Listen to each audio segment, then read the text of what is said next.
ओम असतो मा सद्गमय तमसो मा ज्योतिर्गमय मृत्युर्मामृतंगमय आविराविर्मयेदि रुद्रयत्ते दक्षिणं मुखं तेन मां पाहि नित्यं तेन मां पाहि नित्यं। हरि ओम। प्रिय बंधू भगिनींनो, नमस्कार, शुभ संध्या। रामकृष्ण सत्संग मंडळाला पुन्हा एकदा नमस्कार। खरोखर 40 वर्ष त्यांची ही सेवा चालू आहे आणि तुम्हाला माहीत आहे म्हणजे हे किती महत्त्वाचं काम त्यांच्याकडनं ठाकूरांनीच त्यांना निवडलेलं आहे। आणि ठाकूर इचलकरंजीचं हे भाग्य की अशा दिव्यत्रयी ठाकूर मा स्वामीजी, ज्यांच्याविषयी स्वामीजी तर म्हणतात की ठाकूरांच्या चरणी बसल्याशिवाय, ठाकूरांच्या चरणाचा आश्रय घेतल्याशिवाय भारत उठणार नाही, देश जागा होणार नाही। ठाकूर आपण म्हणतो श्रुती, आपली प्रस्थानत्रयी आहे ना, श्रुती, स्मृती आणि न्याय। तर श्रुती म्हणजे ठाकूर, श्रुती म्हणजे वेद वेदांत सगळं, ठाकूर वेदांची मूर्ती असे हे ठाकूर। आणि स्मृती म्हणजे त्यांनी व्यवहारात आणून दाखवला, कसा वेदांत व्यवहारात आणायचा, कसं वागायचं, कसं जगायचं, संसाराची आग अंगाला न लागू देता शांततेने आनंदाने कसं राहायचं ते मानने शिकवलं। आणि स्वामीजींनी न्याय प्रचार केला। ह्या 3 प्रस्थानत्रयी यांच्याविषयी ऐकण्याचं भाग्य इचलकरंजी लोकांना आणून देण्याचं कार्य रामकृष्ण सत्संग मंडळ करत आहे। हे किती महत्त्वाचं काम आहे। म्हणजे तुम्हाला विचाराचं जे धन मिळत आहे ते खूप दुर्मिळ आहे आणि तुम्ही खूप भाग्यवान आहात। आणि खरोखरच मला घाईवरून आलं की खरोखर हे रामकृष्ण सत्संग मंडळाला त्रिवार नमस्कार।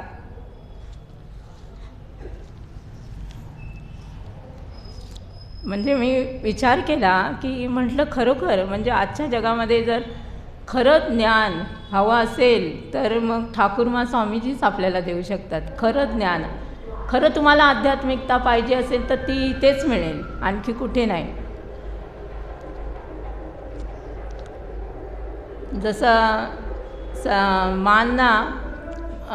जसं मानना सांगितलं एकाने, विचारलं की किती प्रभू रामचंद्राचं जीवन किती दिव्य, तर माँ म्हणाल्या हो खरंच प्रभू रामचंद्राचं जीवन किती दिव्य आहे, खरोखरच अद्भुत आहे, पण यावेळी जास्त प्रकाश आहे।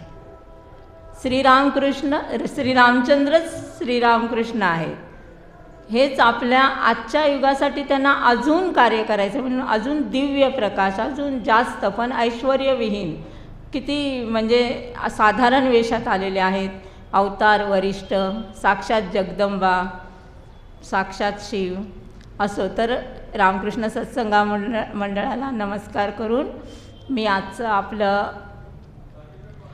आपला विषय आहे प्रार्थनेचे सामर्थ्य, म्हणा प्रार्थनेची शक्ती किंवा प्रार्थनेची सार्थकता कशात ते आपण बघणार आहोत। आत्ताच मी सुरुवातीला जी प्रार्थना म्हटली ही बृहदारण्यक उपनिषदातील प्रार्थना आहे आणि असामान्य प्रार्थना आहे आपल्या वेदांतातील। तर या प्रार्थनेचा अर्थ तुम्हाला माहीत आहे, असतपासून सत्याकडे ने, मृत्यूपासून अमृताकडे ने, अमरत्वाकडे ने आणि अंधाराकडून प्रकाशाकडे ने।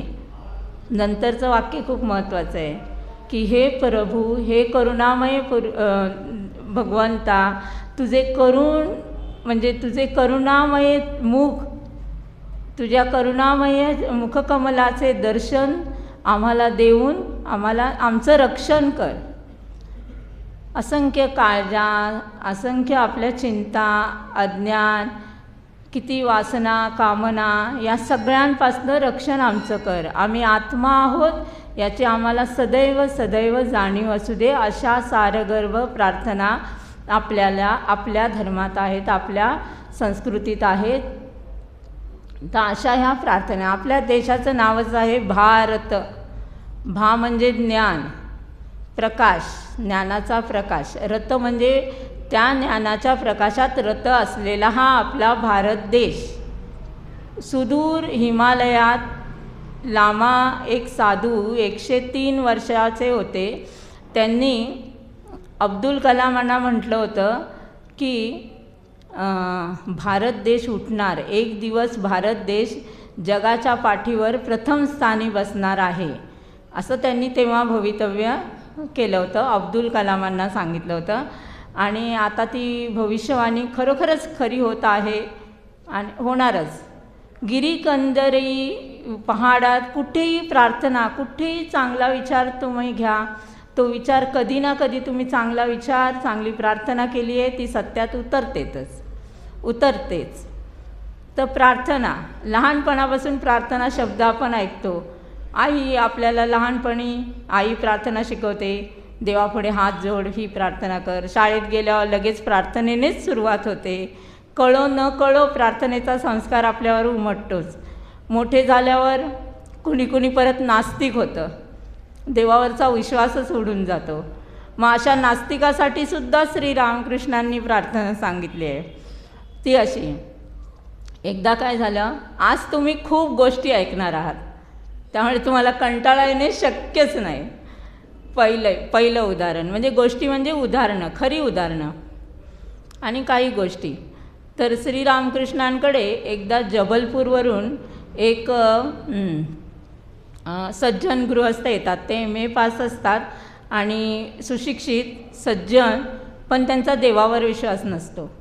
तर श्रीरामकृष्णकडे येतात तेव्हा श्रीरामकृष्ण म्हणतात की आणि अशांती, खूप जीवनात अशांती, पण प्रार्थना करणार नाहीत कारण देवावर विश्वास नाही.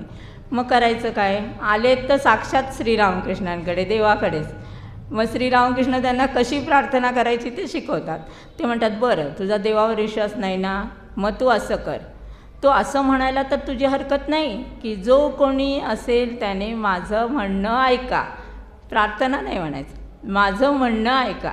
असं म्हणून तुझ्या मनातली सगळी काही शंका, अशांती, सगळ्या समस्या ते तू सांग बस, आणि काही दिवसांनी येऊन मला भेट. तो म्हणतो खूप वेळ विचार करतो. मग म्हणतो हो ठीक आहे, असं करायला माझी काय हरकत नाही, मी करू शकतो. बरं ठीक आहे. मग तो काही दिवसांनी येतो आणि श्रीरामकृष्णांच्या पायाशी लोटांगण घेतो आणि म्हणतो की खरंच तुम्ही मला वाचवलं. म्हणजे कुणीतरी विश्वनियंता आहे आणि कुणीतरी माझं म्हणणं ऐकलं आहे, असा ज्याला अनुभव येतो त्याचाच प्रार्थनेवर विश्वास बसतो. प्रार्थनेवर विश्वास असा केव्हा होतो, जेव्हा आपल्याला अनुभव येतो ना, तेव्हाच प्रार्थनेला विश्वास. प्रार्थना कुणाला करायची? प्रार्थना फक्त देवालाच करायची, आणखी कुणाला, माणसाला नाही. तो विश्वनियंता आहे, त्यालाच प्रार्थना करायची. राजाला पण प्रार्थना करून काय फायदा नाही. बघा त्याची एक गोष्ट, एक राजा असतो, तो सकाळी रोज त्याचा एक नियम असतो की तो रोज एका मंदिरात जायचा. ही तुम्ही कदाचित ऐकली असेल. तर मंदिरात प्रणाम करून आल्यावर मंदिराच्या बाहेर पायऱ्या असायच्या, त्याच्यावर तो बसायचा. तर त्याच्या बाजूला, दोन्ही बाजूला भिकारी बसायचे, 2 भिकारी, एक इकडे एक तिकडे, आणि दोन्ही भिकारी प्रार्थना करत असतात. एक भिकारी म्हणत असतो, हे राजा, तुला एवढं देवाने ऐश्वर दिलं, त्यातलं थोडं तरी मला दे. दिलंस तरी काय तुझं कमी होणार नाही, थोडं तरी मला तू भीक दे. असं. दुसऱ्या बाजूचा भिकारी म्हणत असतो, हे देवा, तू राजाला इतकं ऐश्वर दिलं आहेस, त्यातलं जर तू मला थोडं दिलंस तर माझं हे भीक मागणं सुटेल. तर अशा रोज प्रार्थना ऐकत एक दिवस राजा येतो आणि राजवाड्यात येऊन मंत्र्याला म्हणतो की अशा मी प्रार्थना ऐकतो, काय करू? तो मंत्री सल्ला विचारतो. मंत्री म्हणतो, ठीक आहे, देवाकडे जो प्रार्थना करतो त्याला देव देईलच, पण तुझ्याकडे जो प्रार्थना करतोय त्याला तुला द्यायलाच पाहिजे. अच्छा, मग काय द्यायचं? मग ते एक हे करतात, प्लॅन करतात. तेव्हा उद्या पौर्णिमा आहे, एक छान स्वादिष्ट खीर करूया, आणि ती खीर त्या भिकाऱ्याला देऊया आणि त्या खिरीमध्ये सोन्याची काहीतरी नाणी टाकूया काही. ठीक आहे, मग नाणी ते सोन्याचे नाणी टाकलेली ते खिरीचं पात्र घेऊन राजा त्या भिकाऱ्याकडे जातो. आणि राजा नाही जात, तो प्रधान देऊन येतो. आणि दुसऱ्या दिवशी राजा बघतो तर तिथे ज्याला खीर दिलेला असतो तो तसाच बसलेला असतो आणि ज्याला खीर तो बाजूचा भिकारी जो देवाकडे प्रार्थना करतो तो तिथे नसतो. तर होतं काय, तेव्हा मग राजा म्हणतो खरंच देवाकडे प्रार्थना करावी ती देवाकडेच.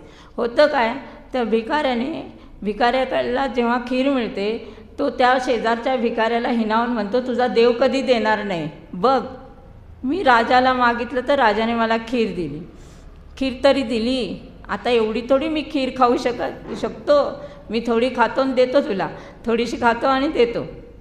तर तो खिरीचं पात्र घेऊन तो दुसरा भिकारी जातो घरी, त्याच्यामध्ये तो सोन्याची नाणी. दुसऱ्या दिवशी त्याचं भीक मागणं गेलं आणि हा भीकच मागत राहतो. म्हणजे प्रार्थना करावी तर ती देवाचीच करावी. देवच भगवंतच तर कपालमोचक आहे. तुझ्या सर्व पापापासून तापापासून मी तुझं रक्षण करीन असं भगवंताने तर वचन दिलं आहे, आश्वासन दिलं आहे नाही का भगवद्गीतेत. तर असा हा भगवंत कपालमोचक आहे. त्याला प्रार्थना केली, त्याला शरण गेलं की मोठ्या मोठ्या पापापासून पण तो आपली मुक्ती पापापासून पण तो आपलं रक्षण करू शकतो किंवा पापी असेल तो पण तरू शकतो. एक जण श्री मानकडे आला, तो इतका म्हणजे त्याने मानकडे आला आणि कबुली द्यायला लागला, मी हे पाप केलं, मी ते केलं, मी अशी वाईट कृत्य केली. ती कृत्य ऐकून शेजारी जे उभे होते लोक त्यावेळी त्यांना वाटलं नक्कीच ह्यांना हाकलूनच देईन, इतका हा पापी. तर म्हणेल ह्याला हाकलून लावा, इतकं हे नाही, हा घोर पापी आहे. पण नाही, म्हणतात माझं मूल जर चिखलाने आणि धुळीने जर बरबटलेलं असेल तर मलाच तर ते स्वच्छ करून घ्यायला पाहिजे. मी कसं त्याला हाकलून देणार, मी त्याला स्वच्छ करूनच घेणार. तोच ज्याला जो आपले सगळे अपराध सांगत असतो तोच पुढे एवढा मोठा भक्त होतो की अगदी म्हणजे मुक्तच होऊन जातो. आणखी काय पाहिजे, मृत्यूच्या वेळी स्वयं येतात त्याला न्यायला, असा तो भक्त होऊन जातो. म्हणजे प्रार्थना कोणाकडे करावी तर देवाकडेच. आता श्रीरामकृष्ण वचनामृतामध्ये एक प्रसंग आहे. रविवारचा दिवस होता आणि 22 एप्रिल 1883 रविवार. त्या दिवशी श्रीरामकृष्ण वेणीपाल यांच्या उद्यानवाटीत गेलेले असतात आणि तिथे अनेक ब्राह्मभक्त उपस्थित असतात. तर त्यांना वाटतं श्रीरामकृष्ण आले तर आपण त्यांना प्रश्न विचारूया. तर ते प्रश्न विचारतात की एक ब्राह्मभक्त उठून प्रश्न विचारतो, महाशय उपाय काय? 2 शब्दात प्रश्न, उपाय काय? तर उत्तर पण श्रीरामकृष्णांचं 2च शब्दात, अनुराग आणि प्रार्थना. तर परत तो ब्राह्मभक्त म्हणतो अनुराग की प्रार्थना? म्हणजे इतके आपण आळशी, दोन्ही गोष्टी घ्यायला तयार नाही, अनुराग की प्रार्थना? तेव्हा श्रीरामकृष्ण म्हणतात अनुरागासहित प्रार्थना, म्हणजे प्रेमपूर्ण प्रार्थना तुमची पाहिजे,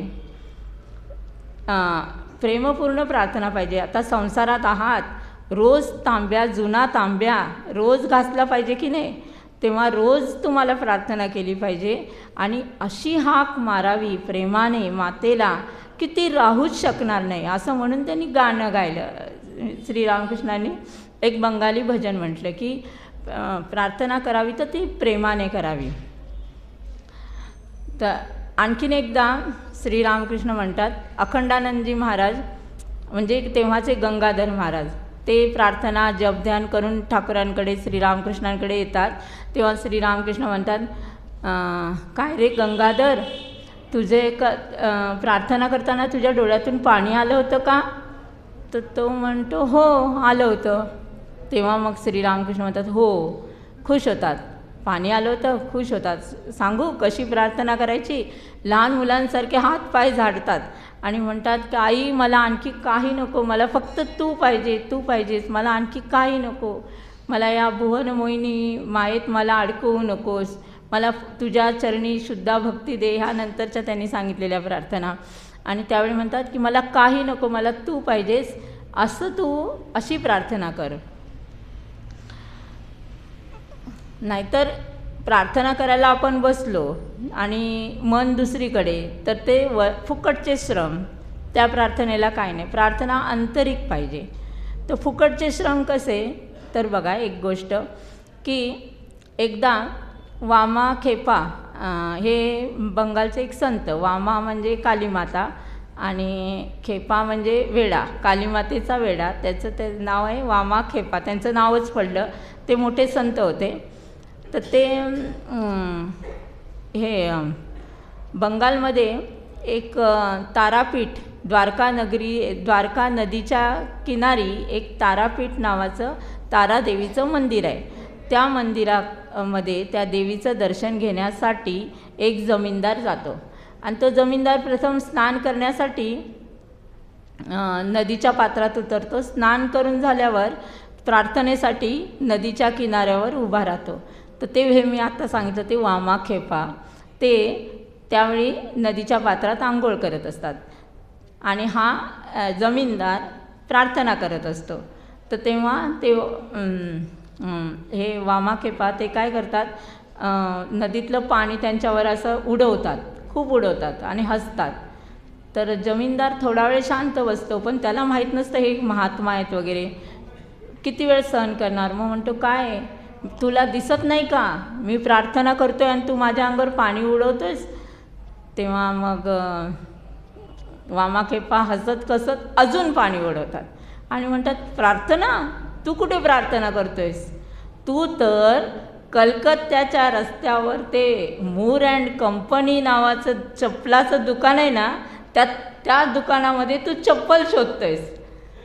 तेव्हा तो एकदम हे होतो की खरोखरच तर माझं मन तर त्या चपलांच्या दुकानातच आहे, मी कुठे प्रार्थना करतोय. मग त्याला कळतं हे किती महात्मा आहेत. मग ते लगेच चरणाशी येतो आणि म्हणतो की मला माफ करा, मला माफ करा महाराज, मला आशीर्वाद द्या की मी प्रार्थनेच्या वेळी माझं मन ताळ्यावर आणू शकेल आणि माझी खरोखर मी म्हणजे एकाग्र मन स्थिर करू शकेल, असा मला आशीर्वाद द्या. तेव्हा वामा खेपा म्हणतात की बाळा कधी ढोंगी बनू नकोस. आध्यात्मिक साधनेच्या बाबतीत तर कधीच नाही, ढोंगीपणा कधीही नाही. ज्यावेळी आपण प्रार्थना करतो तेव्हा प्रार्थनाच केली पाहिजे. अक्षरशः हे आध्यात्मिक क्षेत्राच्या बाबतीत ढोंगी बनू नये. प्रत्येक क्षेत्रात वर्तमानात आपण जे करतोय तिथे 16 मने मन दिलं पाहिजे. तेव्हा म्हणजे वर्तमानात जगलं पाहिजे आपल्याला. आपलं मन असतं, आपण भजन गातो, भजनाचे शब्द असंच बोलत असतो, तसं नाही. त्यावेळी अगदी त्या वर्तमानात आपण त्या भजनाचा अर्थ समजून त्या आंतरिकतेने भगवंताच्या सानिध्यात राहायला पाहिजे. म्हणजे आध्यात्मिक क्षेत्रात तू ढोंगीपणा करू नकोस, असं वामाखेपा म्हणतात त्यांना. आता श्रीरामकृष्णांनी काय म्हटलं की प्रथम अनुराग पाहिजे, नंतर प्रार्थना. अनुराग, प्रेम खूप महत्त्वाचं आहे.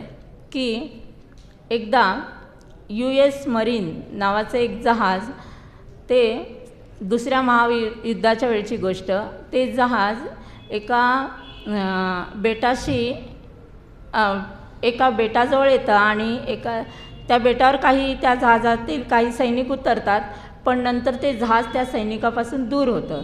त्यातला एक सैनिक, त्या सैनिकाच्या पाठीमागे शत्रू सैनिक लागतं आणि तो सैनिक धावतो तर जंगलाचीच वाट धरतो आणि शत्रू सैनिक पण त्याच्या मागे धावतच असतं. तर जंगलाची वाट धरता मग अचानक त्याला खूप छोट्या छोट्या अशा दगडाच्या गुहा दिसतात. तर त्याला वाटतं की चला आता ह्या दगडांच्या गुहा एवढ्या दिसतात, त्याच्यातच आपण लपूया एकात तरी. आणि शत्रू सैनिकांचा थोडासा आवाज असतो येत असतो, पण तो पटकन एवढ्या छोट्या छोट्या दगडाच्या गुहांमध्ये तो कितीशा त्या खोलवर असणार, पण तरी पण त्यामध्ये तो लपून बसतो आणि देवाला प्रार्थना करतो की देवा, त्याची प्रार्थना पण छान आहे बघा. देवा, माझं तुझ्यावर खूप प्रेम आहे, माझा तुझ्यावर खूप विश्वास आहे, तू माझं रक्षण कर. आणि जिथे प्रेम आहे, जिथे विश्वास आहे, तिथे शांती तर असतेच, निश्चित पडतो की देव रक्षण करणारच. तर खरं तर ते अशक्य आहे, प्रत्येक गुहा ते बघत येणार आहेत, ओपन गुहा आहेत सगळ्या. तर ते शत्रू सैनिकांचा आवाज त्याला येत असतो, जवळजवळ आलेला असतो. आणि नंतर मग देवावर रागवत नाही, तो म्हणतो देवा, तुला दुसरं काय काम पडलं की काय, अजून काय येत नाहीस, म्हणजे अजून आता शत्रू सैनिक जवळ आले, पकडू शकतो, तुला अजून काय येत नाहीस, तुला दुसरं काही काम पडलं की काय. आणि असा विचार करत असतो. तेवढ्यात त्याला एक मोठा कोळी दिसतो आणि तो कोळी पटपट पटपट पटपट पटपट त्या गुफेवर जाळं विणतो, स्पायडर तो विणतो. आणि एवढं मोठं जाळं पटकन क्षणार्धात विणून होतं. आणि हा हसून म्हणतो की मी मागितली होती विटाची भिंत आणि तू हा कोळी पाठवलास, भलताच विनोदी दिसतोयस देवा तू. इथे विश्वास आहे म्हणून भीती पण नाही, तो म्हणतो जे होईल ते होईल, बस भलताच विनोदी दिसतोयस तू, असं म्हणून तो म्हणतो आता काय होईल ते होईल, आणि तो निश्चित पडलेला असतो. आता शत्रू सैनिक प्रत्येक गुफा बघत असते आणि त्या कोळ्याच्या जाळ्याचं ते त्या गुफेजवळ येतं आणि ते जाळं इतकं मोठं बघून त्यांना वाटतं या गुफेत कोणी गेलेलंच नसेल, म्हणून ते तर असे उंच असतात, त्या गुफा तर अशा असतात, सरळ पुढे निघून जातात. मग तो देवाला प्रार्थना होतो, माझं चुकलं, तुझी कार्यपद्धती मला कळली नाही. भगवंता आपल्याला कसं रक्षण करेल ते आपल्याला माहीत नसतं. तुझं कोळ्याचं जाळं पण विटेच्या भिंतीपेक्षा मजबूत असू शकतं, हे मला कळलं. म्हणजे इथे प्रेम आहे आणि मग प्रार्थना आहे, म्हणजे विश्वास आहे की मला भगवंत वाचवणारच. आता दुसरी गोष्ट की इथे प्रेम नाही पण प्रार्थना आहे. तर तसा कसा परिणाम बघा, की एकाने ऐकलं होतं, तो पण एका बेटावर अडकला आहे आणि त्याला सोडवण्यासाठी त्याने लहानपणी ऐकलं होतं की भगवंताला प्रार्थना केली की भगवंत ऐकतो, शरण गेलो भगवंताला आपण तर भगवंत आपलं रक्षण करतो, हे त्याने ऐकलं होतं. तो मनोमन शरण जाण्याचा प्रयत्न करतो की देवा तू मला वाचव वाचव, मनोमन म्हणे 100% शरणागती असा हे करतो प्रार्थना. पण त्याचं काय देवावर प्रेम वगैरे नाही, त्याने ऐकलेलं तशी तो व्याकुळतेने प्रार्थना करतो, ठीक आहे. आणि त्याला वाटतं की देव येणार आपल्याला वाचवायला. तर एक माणूस होडी घेऊन येतो आणि म्हणतो चल बाबा, तो म्हणतो नाही बाबा देव येणार आहे. झाला, तो गेला. नंतर जहाज येतं, चल बाबा एकटाच आहेस इथे, चल तुला मी सोडवतो इथून या बेटावर, नाही देव येणार आहे, त्याला सोडून देतो. एक एरोप्लेन येतं, नाही देव येणार आहे, मी नाही येणार. नंतर पॅराशूट येतं, तरी पण तो जात नाही. रात्र होते तेव्हा त्याला राग येतो, देवावर राग, की एवढं मी तुला 100% शरण आलो, एवढी मी तुला प्रार्थना केली, तरी पण तू का नाही आलास. तर त्याच्या आतूनच आत्म्याचाच आवाज येतो ऐकू त्याला, की मूर्खा, तुझ्यासाठीच तर मी जहाज, एरोप्लेन, पॅराशूट आणखी काय पाठवू, तुझ्यासाठीच तर मीच तर घेऊन आलो होतो. कोणत्या रूपात देव येईल आपल्याला वाचवायला ते आपल्याला कळत नाही. आपण खूप संकुचित मनाचे असतो, संकुचितपणा, त्यामुळे आपलं चुकतं.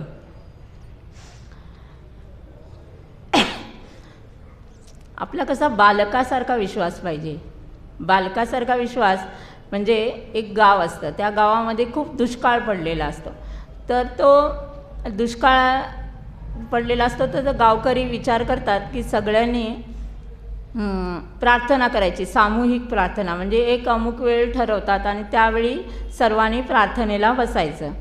तर एका घरामध्ये शेतकरी आणि त्याची पत्नी आणि एक छोटी मुलगी प्रार्थनेला बसतात. तर त्या मुलीला काय प्रार्थना काय माहीत नसते, ती फक्त आई आणि बाबांकडे बघत असते की हे काय प्रार्थना करतात. मग ती तिची प्रार्थना करते. ती म्हणते की बाप्पा, तू, आई आणि बाबा खूप चिंतेत आहेत, पाऊस येत नाही म्हणून, तू पाऊस पाडच, असं ती म्हणत असते. खूपच चिंतेत येऊन ती पण अशी करत असते की म्हणजे तिला विश्वास असतो की बाप्पा ऐकतोय. आणि नंतर अशी प्रार्थना केल्यानंतर त्यांची खूप वेळा अशी प्रार्थना चालते. त्या मुलगी आपल्या परीने देवाला सांगत असते.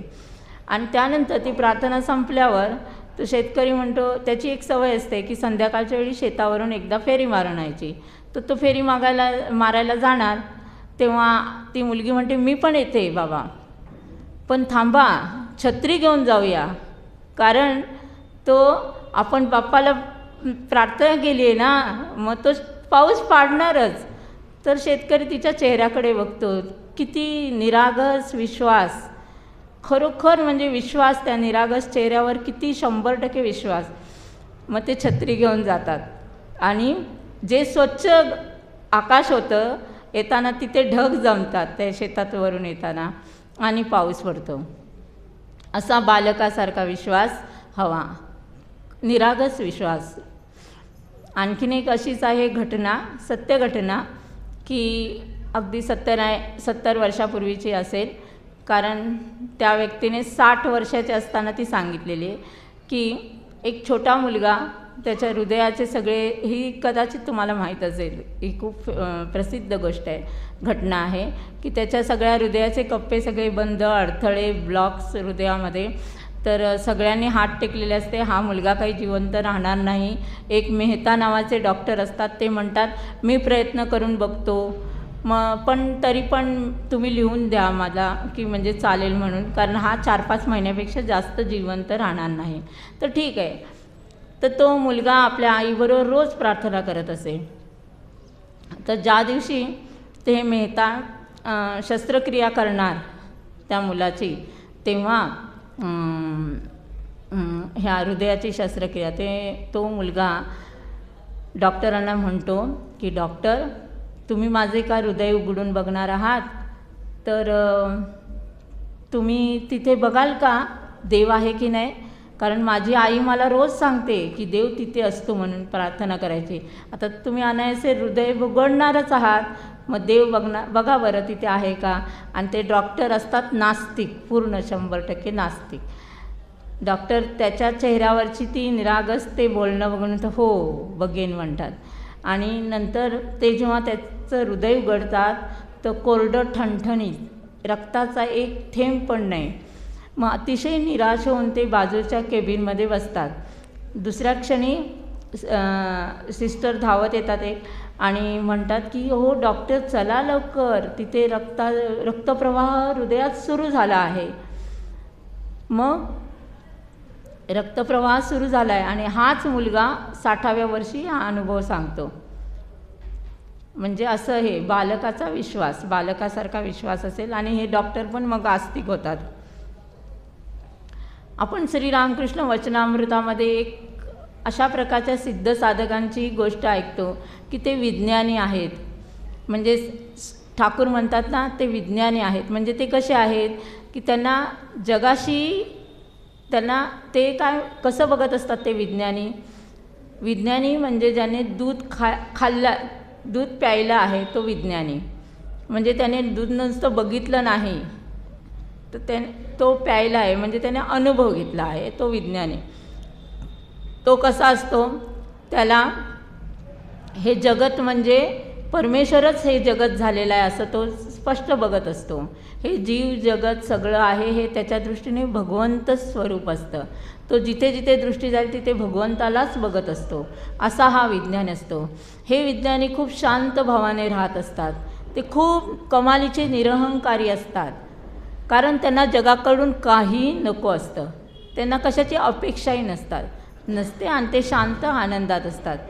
मग हे कसे विज्ञानी, हे विज्ञानी असे एवढे सिद्ध विज्ञानी, त्यांची कशी प्रार्थना असेल, ते कशी प्रार्थना करत असतील. तर ते प्रार्थना करतात का? हो, ते प्रार्थना करतात, पण त्यांची प्रार्थना म्हणजे त्यांचा फक्त भक्तीसाठी प्रार्थना, म्हणजे त्यांच्या प्रार्थनेमध्ये कुठली अपेक्षा नाही, काही नाही. ते तुम्हाला समजेल एका गोष्टीवरनं. अनायासे हे समजण्यासाठीच म्हणून माझ्या वाचनात एक गोष्ट आली. लिओ टॉल्स्टॉय हे रशियन प्रसिद्ध लेखक आहेत त्यांची. तर त्यांनी त्यांची संवेदनशील लेखणीतून उतरलेली ही गोष्ट 3 संन्यासी, त्याच्यावरनं तुम्हाला कळेल की कशी प्रार्थना आणि कसे हे विज्ञानी आणि कसे हे सिद्ध साधक असतात, कसे जगतात, ते त्याच्यावरनं आपल्याला प्रकाश पडतो. गोष्ट खूपच सुंदर आहे आणि खूप घेण्यासारखी आहे. तर काय होतं, एक धर्मगुरू ते जहाजातून जात असतात आणि जहाजाच्या डेकवर आपले चालत फिरत असतात. फिरता फिरता ते बघतात की एक मासेमार अनेक यात्रेकरूंना हातवारे करून काहीतरी दाखवत आहे आणि बोलत आहे. तर त्यांना कुतूहल होतं. मग ते पण जातात आणि ते त्या मासेमाराचे बोलणं लक्षपूर्वक ऐकू लागतात. तर तो मासेमार म्हणत असतो, ते दूर एक बेट दिसतंय ना, त्या बेटावर एकदा माझी होडी घेऊन मी रात्रीचा तिथे त्या बेटावर पोचलो. माझी होडी उलटी झाली आणि रात्रीचा पोचल्यामुळे मी तिथेच तसाच पडून राहिलो. सकाळी उठल्यावर मला एका माणसाने, एक वृद्ध माणूस होता, त्याचं वय असेल अंदाजे 100 102 असं असेल आणि खूप तेजस्वी आणि खूप शांत आनंदी असा चेहरा. तर असा एक मी पाहिला आणि त्याने मला उचलून नेलं त्याच्या झोपडीत. तिथे आणखीन 2 साधू होते आणि ते साधू पण असेच 100च्या वर वय आणि असेच ते खूपच साधा त्यांचा वेश आणि त्यांच्या चेहऱ्यावर खूप शांती, खूप आनंद, प्रेम असं होतं. तर त्यांनी मला जेवू घातलं, माझे कपडे वाळवून दिले, नंतर माझ्याशी खूप प्रेमपूर्वक वागले आणि माझी जी होडी उलटी झाली होती ती त्यांनी बादली सरळ करावी तशी सरळ केली, असे ते होते. आणि त्यांना मी विचारलं की तुम्ही किती वर्षापासून इथे आहात? तर त्या साधूंनी म्हटलं की एकाला विचारलं की किती वर्षापासून इथे आहात?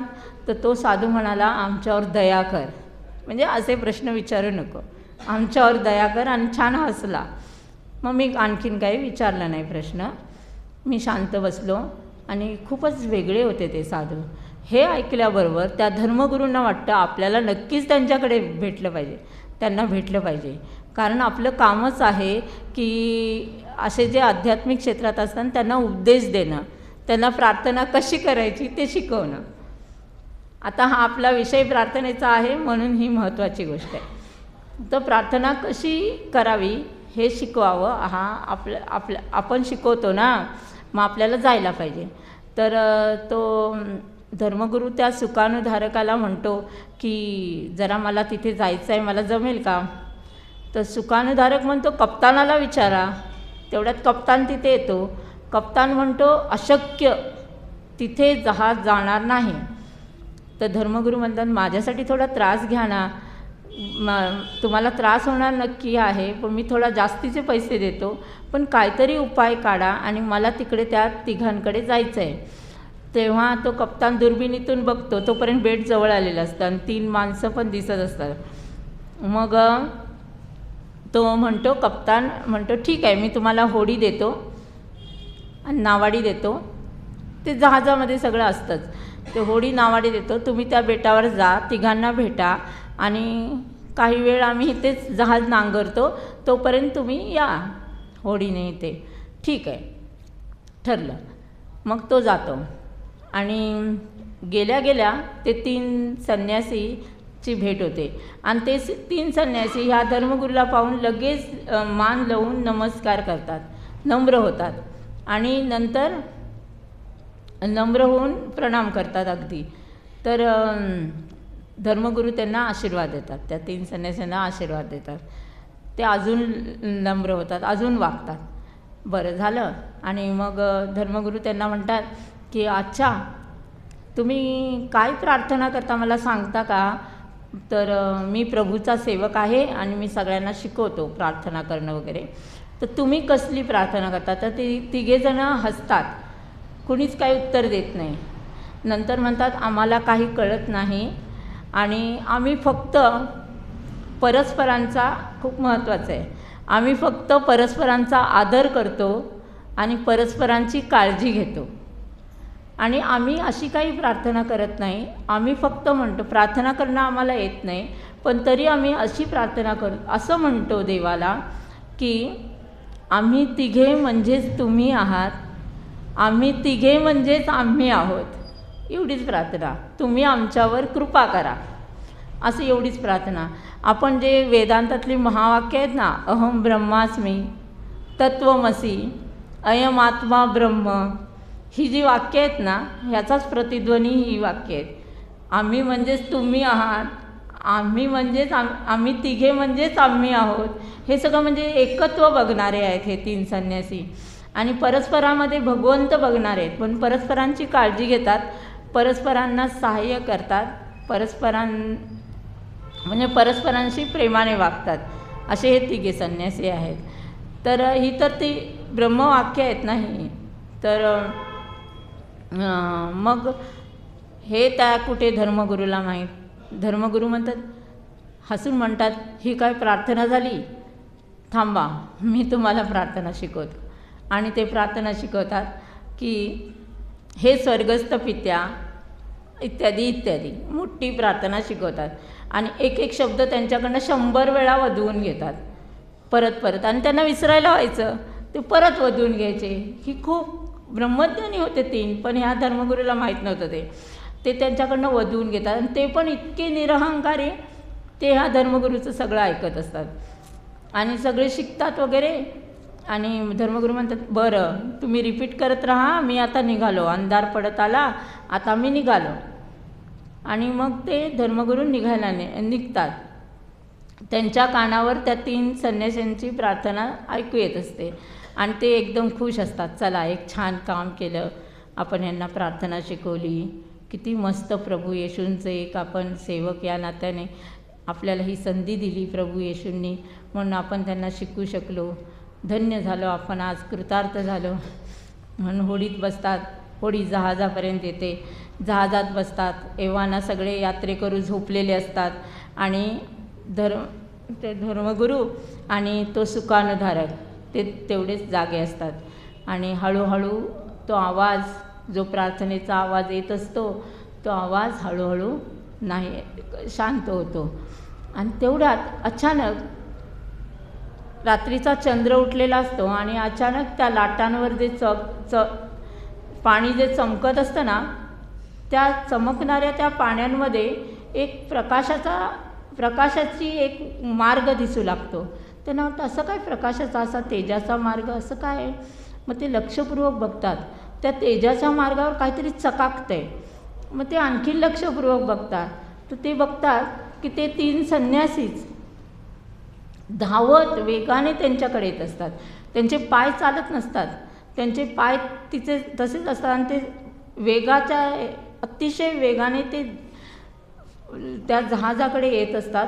आणि तो धर्मगुरू त्यांच्याकडे बघून आश्चर्यचकित होतात, आणि ते संन्यासी म्हणतात, थांबा थांबा थांबा, असं हातवारे करून सांगत असतात.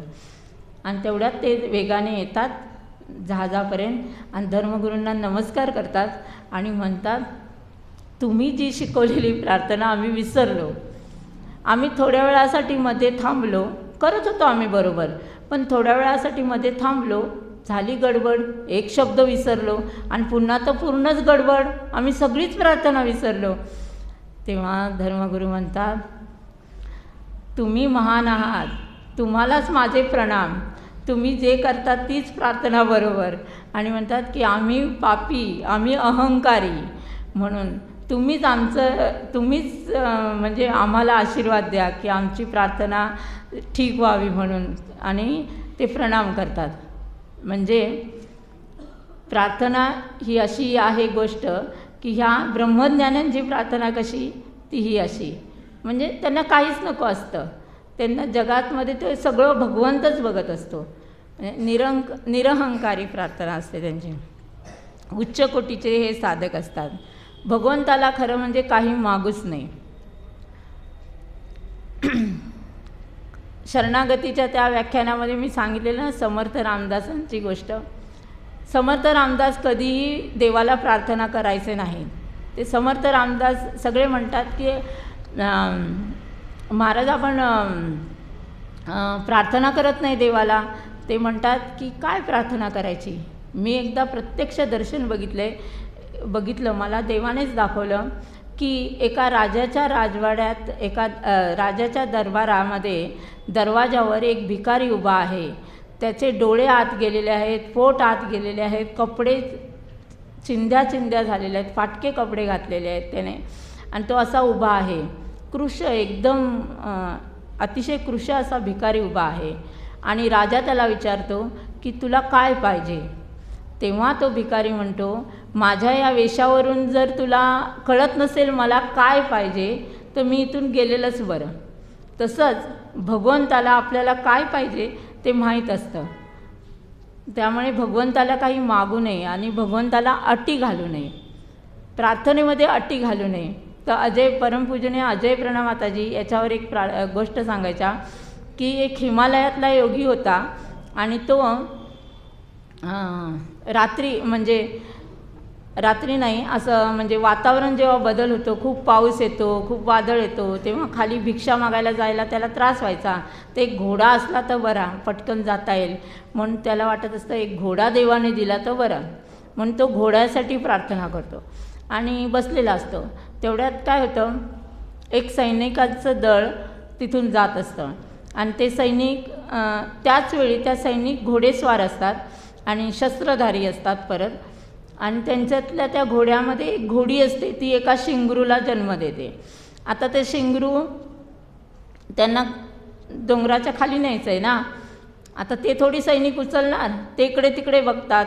तर हा धडधाकट योगी बसलेला असतो, त्याला बोलवतात आणि म्हणतात, चल रे हे शिंगरू घेऊन तू खाली चल आमच्याबरोबर. आता तो तर नाही म्हणू शकणार नाही. तो काय म्हणतो की नाही म्हणणार नाही, त्याला ते घ्यावंच लागतं. नाईलाजाने तो शिंगरू घेतो कवेत आणि ते शिंगरू घेऊन तो खाली जात असतो आणि जात म्हणत असतो, देवा मी तुला घोडा मागितला मला घोड्यावर बसून जाण्यासाठी, त्या घोड्याला खाली घेऊन जाण्यासाठी तरी मी घोडा मागितला नाही. अशी प्रार्थनेत गफलत होऊ शकते. म्हणून अशी प्रार्थना करणं बरं की देवा एखादी गोष्ट हवी असेल ते ही मंगलदायक शुभदायक जर मला असेल तरच तू मला दे, नाहीतर देऊ नकोस. अशी प्रार्थना करणे त्यापेक्षा बरं.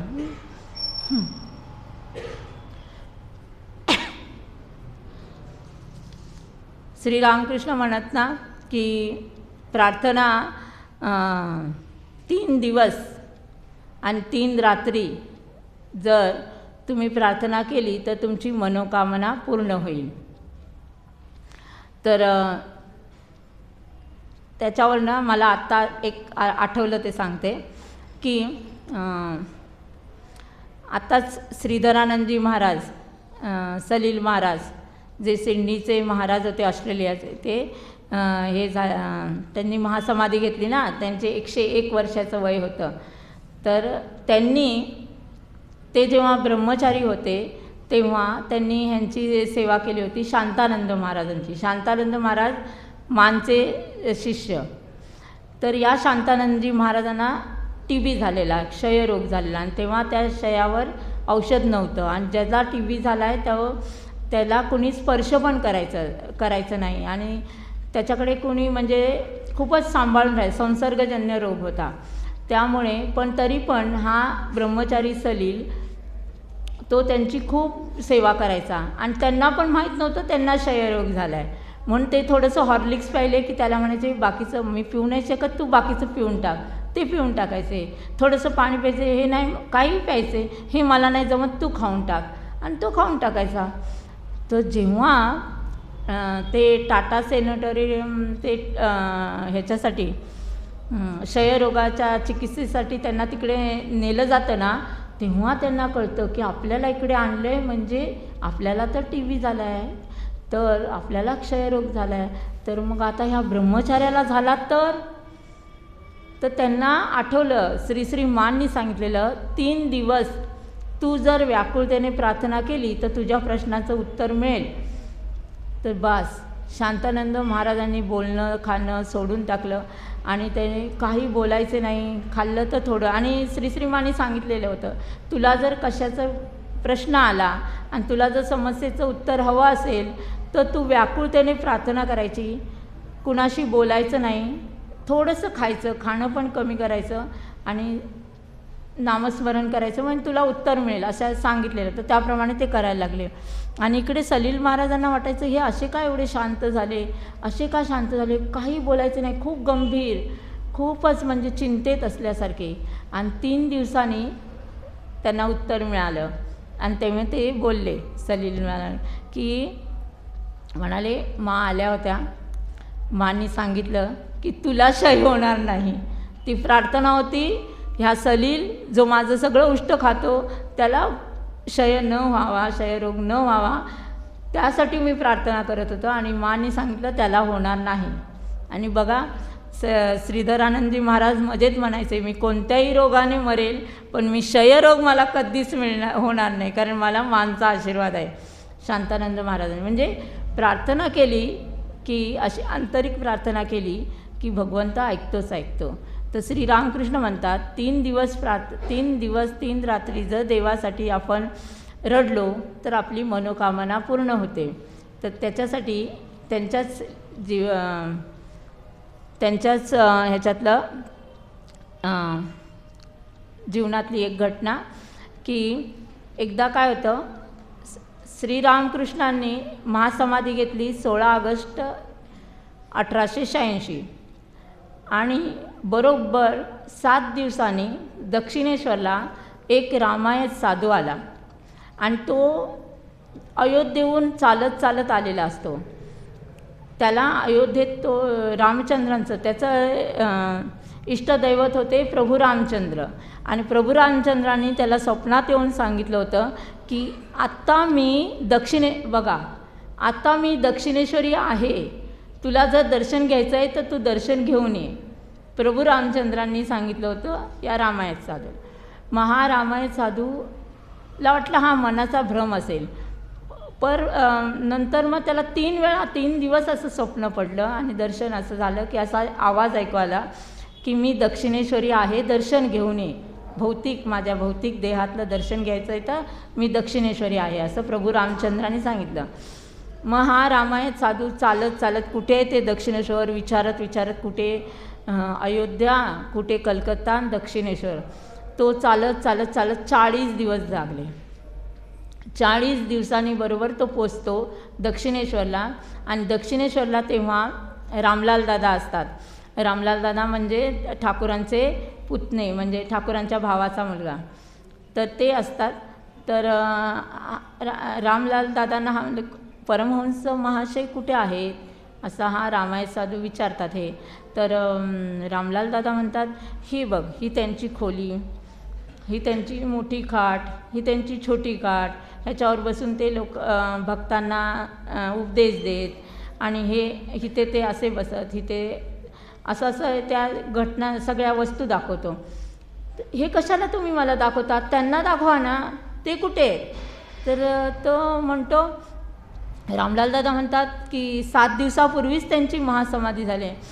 तसा तो इतक्या जोराने रडू लागतो, कसे तुम्ही मला सोडून गेलात, म्हणजे मला जर आधी कळलं असतं तर मी अजून आधी आलो असतो ना, असे तुम्ही 7 दिवसाआधी मी आलो असतो, असे कसे तुम्ही मला सोडून गेलात, शक्यच नाही, तुम्ही मला भौतिक रूपात मला तुमचं दर्शन घ्यायचंच होतं. मग खूप रडत तिथेच पडतो. मग पंचवटीत जाऊन तिथे रडू लागतो, खूप रडत असतो. तर त्याला खायला वेला दिलं ना काही, तर तो म्हणायचा की मी खाण्यासाठी आलेलो नाही, मला परमहंस देवांचं दर्शन पाहिजे. आणि तो तसाच रडत 3 दिवस 3 रात्री झाल्यावर सकाळी तो रामलाल दादांना म्हणतो परमहंस देव आले होते, तुम्हाला दिसले नाहीत? तर रामलाल दादा अविश्वासाने म्हणतात ते तर गेले, ते कुठे येणार आहेत, अहो आले होते. आणि मग त्याने रडत ती घटना सांगितली. पहाटे श्रीरामकृष्ण तिथे आले आणि श्रीरामकृष्ण म्हणाले हे बघ, दर्शन करायचं आहे ना, करून घे. आणि त्याने मन भरून त्याने दर्शन केलं.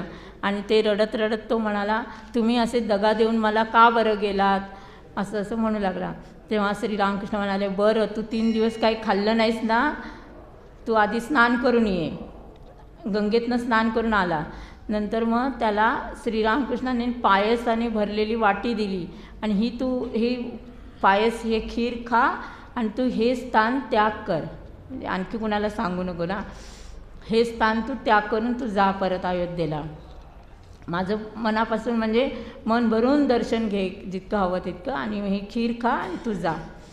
आणि आत्ताच मी खीर खाल्ली आणि ते गेले आणि हसत हसत म्हणते, आता हे आनंदाश्रू होते की भगवंताचं दर्शन झालं. 3 दिवस 3 रात्री आपण जर प्रार्थना केली तर मनोकामना पूर्ण होते, असं श्रीरामकृष्ण म्हणतात. हे त्यांच्या जीवनातला हा प्रसंग की खरोखर मनोकामना त्याची पूर्ण झाली.